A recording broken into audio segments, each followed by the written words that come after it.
Hello friends, welcome in target teaching school. CTP के लिए हम लोग प्रैक्टिस सेट कर रहे हैं। आने वाले जो सीटेट के एग्ज़ाम है और यूपी टेट का एग्ज़ाम जो भी आगामी परीक्षा आने वाली हैं उसके लिए डेली एक प्रैक्टिस सेट हो रहा है। ठीक है, 1 से 2 वीडियोस जो हैं वो आपके आते हैं। तो आप जानते ही हैं कि सीटीपी में आपके क्या होते हैं कि 30 प्रश्न आते हैं, तो हम लोग 15-15 क्वेश्चंस करके अपना प्रैक्टिस कर रहे हैं, जिससे क्या हो कि वीडियो ज़्यादा लंबी भी ना हो और आपकी प्रैक्टिस अच्छे से हो जाए। ठीक है, हाँ, क्वेश्चन नंबर 16 है। इससे पहले वाला पार्ट जो है आप चैनल पे जाके देख सकते हैं। जो लोग भाई नए जुड़े हुए हैं वो चैनल को सब्सक्राइब भी कर लें और बेल आइकन प्रेस कर लें, जिससे उनको आने वाली वीडियो जो है समय से मिल जाए। ठीक है, चलिए स्टार्ट कर लेते हैं। निम्नलिखित में से कौन समावेशी शिक्षा की भावना का पालन नहीं करता है? ठीक है, समावेशी शिक्षा वो होती है जहाँ पे सभी बच्चे जो हैं वो एक साथ पढ़ाई करते हैं। ठीक है, समावेशी शिक्षा जो शारीरिक रूप से किसी बच्चे में विकार है, ठीक है, ऐसे बच्चों को समावेशी शिक्षा के लिए समावेशी स्कूल में दाखिला दिलाते हैं।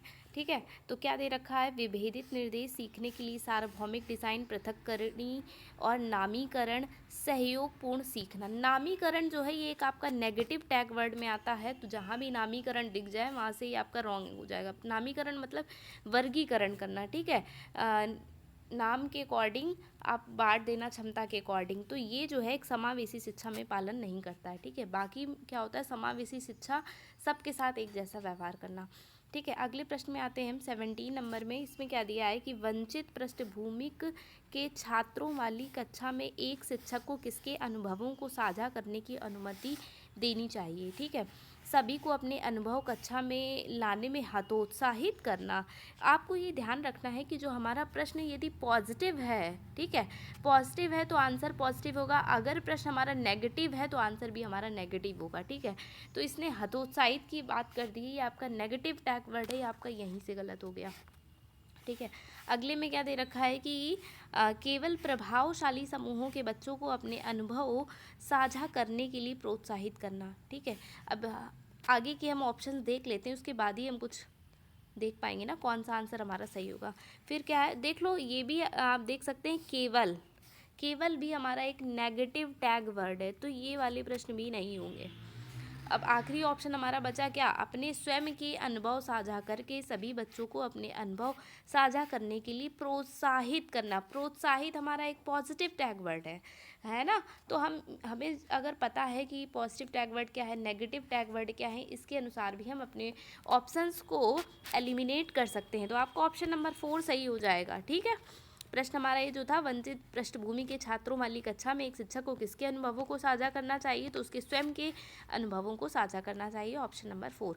चलिए अगले प्रश्न में आ जाते हैं। क्वेश्चन नंबर 18 है, शारीरिक गतिक विकलांगता से जूझते छात्रों को समायोजित करने के लिए, ठीक है, स्कूलों को पहुंच और बाधा मुक्त वातावरण की सुविधा प्रदान करनी चाहिए, जिसमें निम्नलिखित प्रावधान शामिल हों। तो ठीक है, क्या करना चाहिए? पहिया, कुर्सी, wheel chair, walker, hand rail के साथ। अगर कोई शारीरिक विकलांग है ना बच्चा, तो हमें उपयुक्त ये तीनों तो करने ही चाहिए उसके लिए प्रबंध। फिर क्या है कि उभरा हुआ टाइल और ब्रेल लिपि, ये जो है हम जब कोई बालक जो है वो देख नहीं सकता उसके लिए हम ये करते हैं। ठीक है, तो 1 2 3 जो होगा वो सही होंगे। ठीक है, ये उपयुक्त होंगे, शारीरिक रूप से विकलांग है ना, इसलिए। चलिए अगले प्रश्न में आ जाते हैं। 19 नंबर में क्या है? निम्नलिखित में से कौन सी अधिगम अक्षमता से जूझने वाले छात्रों की विशिष्ट पहचान विशेषताएं हैं? मतलब ये बोला गया है कि अधिगम अक्षमता जो से बच्चे जो जूझ रहे हैं तो उनकी क्या विशेषताएं? पढ़ने में शब्दों या पंक्तियों को छोड़ देते हैं, वर्तनी में गलती कर देते हैं, तो ये तो भाई ठीक है। हाँ, जो बच्चे जो हैं, चलिए अगले देखते हैं कि क्या है कि 2 फीट की दूरी के परे चीज़ें नहीं देख पाते हैं। उनकी एक शारीरिक की बात की गई है ना, कि शारीरिक विकार की, तो ये ही सही हो जाएगा। बाकी हम देखते हैं कि गतिक क्रिया को बार बार कर रहे हैं, मतलब वो समझ सकते हैं ना, एक बार किया है ना उन्होंने अपने मन से। फिर 70 डेसिबल की आवाज़ नहीं सुन पाते हैं, तो आपका ऑप्शन नंबर 2 हम करेंगे, 2 फीट की दूरी के परे चीज़ें नहीं देख सकते हैं। ठीक है, चलिए अगले प्रश्न में हम आ जाते हैं। प्रश्न क्या है? प्रतिभाशाली बच्चों के बारे में निम्नलिखित में से कौन सा कथन सही है? जो प्रतिभाशाली बालक होते हैं उनमें क्या चीज़ सही दे रखी। कैसे होते? प्रतिभाशाली बच्चों को किसी भी खास शैक्षणिक संशोधन की आवश्यकता नहीं होती है। फिर क्या है? प्रतिभाशाली बच्चों को बार बार करने के लिए बहुत ही सरल नियमित कार्य दिए जाने चाहिए। फिर अगला क्या है कि प्रतिभाशाली बच्चों में बहुत अधिक भावनात्मक परिपक्वता होनी चाहिए। प्रतिभाशाली बच्चों की सीखने की विशिष्ट ज़रूरतें होती हैं जिन्हें अक्सर कक्षाओं में नज़रअंदाज कर दिया जाता है। देखिए यहाँ पे क्या है कि प्रतिभाशाली बच्चों में बहुत अधिक भावनात्मक परिपक्वता होती है। गलत है भाई, भावनात्मक परिपक्वता से क्या लेना देना है।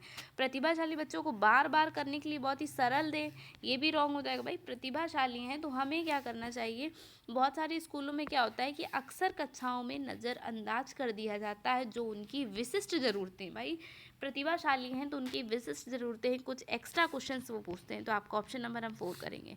प्रश्न नंबर 21 में आते हैं। पूछा गया है कि माध्यमिक कक्षाओं में छात्रों की सक्रिय भागीदारी को किसके द्वारा बढ़ावा दिया जाना चाहिए।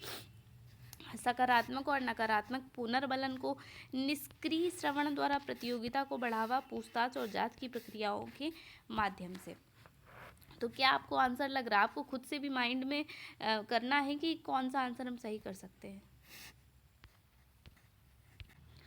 ठीक है, तो ये देखिए कि यहाँ पे सकारात्मक और नकारात्मक पुनर्बलन, सकारात्मक होना चाहिए, नकारात्मक नहीं। ठीक है, निष्क्रिय आ गया, ये भी नेगेटिव है आपका। प्रतियोगिताओं को केवल क्यों बढ़ावा दें, हमें क्या करना चाहिए कि पूछताछ और जांच की प्रक्रियाओं के माध्यम से हमें छात्रों की सक्रिय भागीदारी को बढ़ावा देना चाहिए। चलिए अगले प्रश्न की ओर बढ़ जाते हैं। अभिकथन और कारण वाले जो प्रश्न हैं ये मोस्टली आपके 4 से 5 क्वेश्चन पूछे ही जाते हैं, सीटेट के एग्ज़ाम हो या यूपी टेट का एग्ज़ाम हो। ठीक है, चलिए अभिकथन क्या दिया है कि समकक्षियों से चर्चा व संवाद की शिक्षा शास्त्रीय पद्धतियाँ समस्या समाधान के कौशल के विकास में बाधा डालती हैं। अगला क्या है, अधिगम की प्रक्रिया का स्वरूप व्यक्तिवादी है ना कि सामाजिक। सही विकल्प चुने। आपके ऑप्शंस दे रखे हैं। ठीक है, अब इसी को आपको प्रश्न में ही समझ लेना है क्या। अब ये देखिए क्या दिया है कि समकक्षियों में चर्चा व संवाद की शिक्षा शास्त्रीय पद्धतियाँ समस्या समाधान के कौशल के विकास में क्या बाधा डालती हैं। क्या हम चर्चा करेंगे तो क्या बाधा डालेंगे, ये भी गलत है आपका। ठीक है, अगर ए गलत है तो बी भी गलत होगा। जो आपका अभिकथन गलत है तो कारण अवश्य गलत होगा। ये एक ट्रिक भी होती है। ठीक, बाकी हमें पढ़ के चेक कर लेना है। अधिगम की प्रक्रिया का स्वरूप व्यक्तिवादी है ना कि सामाजिक। भाई सामाजिक भी तो होना चाहिए, बिना सामाजिक वातावरण के बच्चा कैसे सीख सकता है, तो ये भी आपका गलत। तो अभिकथन और कारण जो है वो दोनों ही गलत हो जाएंगे। आपका ऑप्शन नंबर 4 सही हो जाएगा। अगले प्रश्न की ओर बढ़ते हैं। 23वां नंबर प्रश्न है हमारा। ठीक है, 23वें में क्या दिया है कि एक शिक्षक को अपने विद्यार्थियों को किस प्रकार के लक्ष्य निर्धारित करने के लिए प्रोत्साहित करना चाहिए। महारत उन्मुख, प्रदर्शन उन्मुख, विफलता को स्वीकारने वाले, असफलता से बचने वाले। ये एक प्रश्न हमने पहले की क्लास में किया हुआ है। महारत उन्मुख लक्ष्य। ठीक है, तो महारत उन्मुख लक्ष्य ये होता है, इसमें बच्चा जो होता है वो अपने स्वयं की जो गलतियाँ हैं उनमें सुधार कर पाता है, स्वयं का मूल्यांकन कर पाता है। ठीक है, तो इसे हम कहेंगे महारत उन्मुख की बच्चे अपनी स्वयं की गलतियों में सुधार कर पाता है। इसके लिए हमें प्रोत्साहित करना चाहिए बालकों को।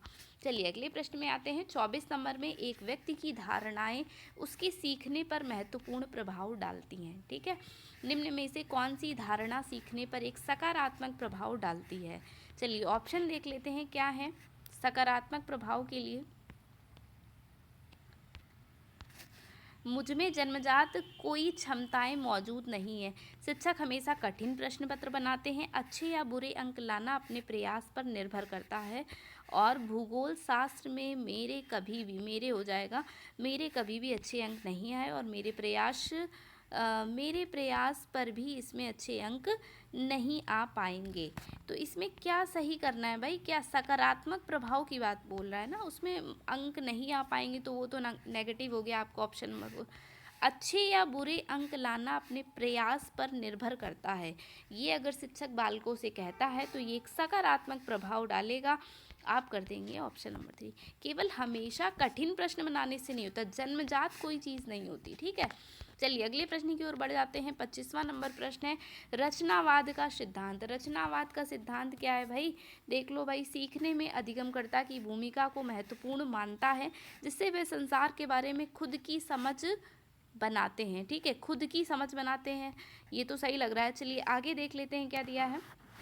जानकारी के स्मरण व उसके स्मरण की परीक्षा पर जोर देते। कहीं पे जोर देना आ जाए भैया, नेगेटिव टैग वर्ड हटा दो इसको। शिक्षिका की प्रभुत्व भूमिका पर जोर देना, ये भी जोर देना आ गया, नेगेटिव है। ठीक है, निष्क्रिय, अब निष्क्रिय भी आपका नेगेटिव। तो हम पढ़ के भी कर सकते हैं कि हाँ, हमारा ऑप्शन नंबर फर्स्ट जो है वो एक रचनावाद सिद्धांत है। बाकी टैग वर्ड से भी कर सकते हैं। ठीक है, इसी तरीके से आपको डेली प्रैक्टिस करनी है क्वेश्चंस की। भाई जिनका एग्ज़ाम इस बार नहीं निकल पाया उनको इस बार निकाल देना है। ठीक है, आने वाली सीटेट में। चलिए 26 नंबर प्रश्न ये है कि बच्चे निम्न में से किस आधार पर अगले ज्ञान का निर्माण करते हैं। मतलब आने वाला जो उनका ज्ञान का निर्माण है उसको कैसे करते, जो उनके लिए अप्रासंगिक हो, जो वह पहले से समझते हैं, जो उनके लिए अज्ञात है, जो उनके वर्तमान संज्ञानात्मक स्तर से बहुत परे है। ठीक है, परे है हो जाएगा। तो क्या करेंगे इसके लिए भाई, जो बच्चे पहले से समझते हैं, है ना, जो बच्चे पहले से समझते हैं तभी तो वो अपने ज्ञान का निर्माण कर पाएंगे, अच्छे से समझ पाएंगे।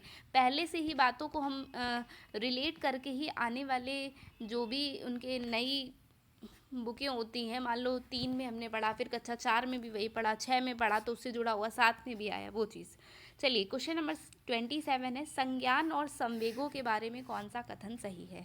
संज्ञान और संवेग, ठीक है, देखिए ज़रा ये आपके ऑप्शंस कर लेते हैं, एक साथ ऑप्शन आ जाए इसलिए हम थोड़ा सा छोटा कर देते हैं। हाँ देखिए, संज्ञान व संवेग की प्रक्रियाएं एक दूसरे से स्वतंत्र हैं। संज्ञान व संवेग एक दूसरे से गुथे हुए हैं व एक दूसरे को प्रभावित होगा यहाँ पे, ठीक है, प्रभावित करते हैं। संज्ञान संवेग पर प्रभाव डालता है परंतु संवेगों पर संज्ञान का कोई प्रभाव नहीं डलता, प्रभाव नहीं पड़ता। ठीक है, संवेग संज्ञान पर प्रभाव डालते हैं परंतु संज्ञान का संवेगों पर कोई प्रभाव नहीं पड़ता। क्यों नहीं पड़ता भाई, संज्ञान और संवेग जो हैं वो एक दूसरे से जुड़े हुए हैं और एक दूसरे को प्रभावित भी करते हैं। ठीक है, चलिए अगले प्रश्न की ओर बढ़ते हैं। क्या दिया हुआ है भाई, प्रश्न क्या दिया है, किन शैक्षिक प्रणालियों के द्वारा छात्रों में सार्थक अधिगम को प्रोत्साहित नहीं किया जा सकता। मैंने क्या बताया कि अगर आपका पॉजिटिव है तो हम पॉजिटिव ढूंढेंगे आंसर, अगर नेगेटिव है तो नेगेटिव ढूंढेंगे। तो क्या है, अन्वेषक और प्रयोग। भाई अन्वेषक और प्रयोग के द्वारा तो हम प्रोत्साहित करेंगे ना, ये तो सही हो जाएगा। फिर क्या है, अधिसंज्ञानात्मक कौशलों का विकास। भाई कौशलों का विकास भी हमारा अच्छा माना जाता है, ये नेगेटिव नहीं है। चर्चा और बहस के द्वारा, आपस में बच्चे जब चर्चा करते हैं तो कुछ नया ही सीखते हैं, ये भी आपका पॉजिटिव है। तो जहाँ पे निष्क्रिय क्या है, नेगेटिव टैग वर्ड है, तो हमने देखो नेगेटिव है तो नेगेटिव ही होगा आंसर, और बाकी हम पढ़ के भी कर सकते हैं। तो निष्क्रिय सुनने का जो कौशल है ये एक प्रोत्साहित नहीं करता है सार्थक अधिगम के लिए। अगले प्रश्न की ओर आ जाते हैं भाई, 29 नंबर है, क्या दिया है कि विद्यार्थियों के द्वारा निर्मित भ्रांतियों को निपटने के लिए रचनात्मक दृष्टिकोण क्या सुझाव देता है। उन्हें अनदेखा कर देना चाहिए, उन्हें निष्क्रिय रटने के लिए बहुत अधिक सारी विषय वस्तु देनी चाहिए। रटना आ गया भाई, गलत हो गया है ना, हमसे पॉजिटिव पूछा गया है ना, इसलिए नेगेटिव को तो हम हटा ही देंगे। ठीक, फिर क्या है, विद्यार्थियों को सज़ा देना। कहीं भी भाई विद्यार्थियों को सज़ा नहीं देना है, ये भी आपको कुछ से देखना है ना, किसी भी प्रकार का क्वेश्चन आ जाए सजा देने जैसी बात गलत मानी जाएगी।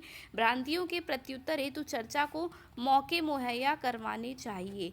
जो भी बच्चों में भ्रांतियां हैं, भाई देखो अनदेखा आ गया, अनदेखा क्यों करेंगे हम, किसी भी बालक के दृष्टिकोण को हम अनदेखा नहीं कर सकते हैं। जो भी उनकी भ्रांतियां हैं, गलतियां हैं, क्या आप उनको अनदेखा कर देंगे, यहाँ से हम देख लेंगे कि आपका गलत हो गया ना। सारे जो आपके वर्ड्स मिल गए ना कि नेगेटिव हैं, ये नहीं हो सकते। फिर भ्रांतियों के प्रत्युत्तर हेतु चर्चा करें, मौके मुहैया करवाने चाहिए। ठीक है, उन पर चर्चा करनी चाहिए, तभी तो उनकी भ्रांतियाँ दूर होंगी बालकों की।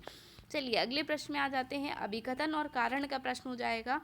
क्या दिया हुआ है भाई, स्कूलों को माता पिता को किसी भी तरह से उनके बच्चों की शिक्षा में शामिल नहीं करना चाहिए। भाई क्यों, इस बिना स्कूल के कैसे शिक्षा ग्रहण कर सकते हैं बच्चे।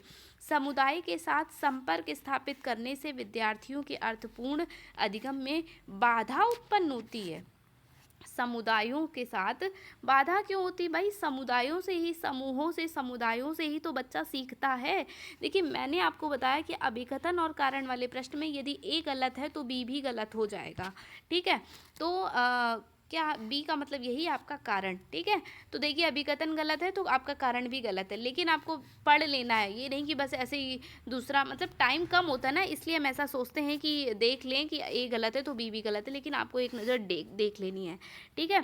तो आपका ऑप्शन क्या सही हो जाएगा? ए और आर जो हैं वो दोनों ही गलत हो जाएंगे, अभिकथन और कारण जो हैं वो दोनों ही गलत हो जाएंगे। तो हमने देखा किस तरीके से हमने पॉजिटिव और नेगेटिव टैग वर्ड को भाई देखते हुए हमने क्वेश्चंस को हल कर लिया, और क्वेश्चंस की प्रैक्टिस अगर आप रोज़ाना इसी तरीके से करते रहें तो आप आने वाले सीटेट एग्ज़ाम और यूपीटेट एग्ज़ाम में अच्छे से मार्क्स गेन कर पाएंगे।